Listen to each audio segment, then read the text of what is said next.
Hi friends, welcome back to my channel. మా sister marriage అని ఈరోజు పందిరాట కార్యక్రమం అయితే జరుపుకుంటున్నామండి.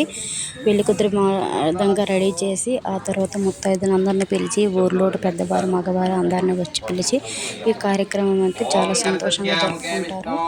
ఈ పంతులు గారిని పిలిచి ఇక్కడ జరుపుకుంటామండి.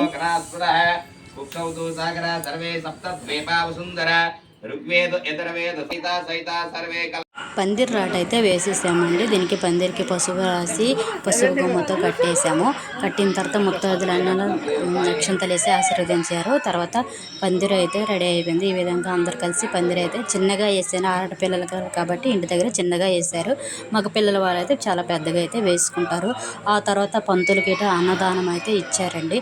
అన్నదానం ఇంకా వచ్చిన ముత్తైదులందరికీ కూడా తాంబూలాలు ఆకు చక్కాన్ని కలిపేసి అయితే ఇచ్చారు.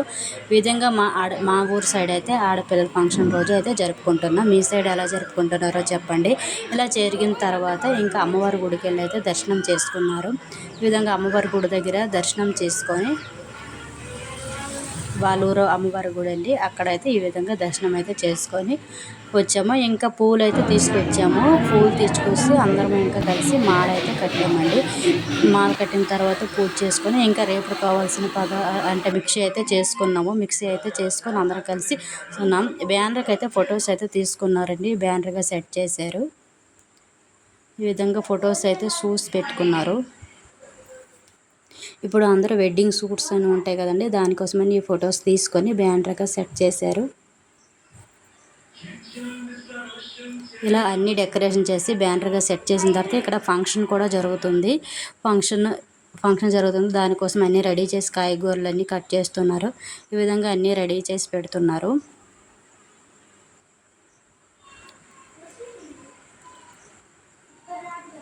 ఇలా అన్నీ రెడీ చేసి పెట్టుకున్న తర్వాత మేము ఈవినింగ్ కొన్ని ఫొటోస్ అయితే తీసుకున్నాం. ఫొటోస్ అయితే తీసుకొని తర్వాత ఇంకా వచ్చే గెస్టులందరికీ ఈ విధంగా భోజనాలు అయితే ఏర్పాటు చేయాలి. Please like, share, subscribe.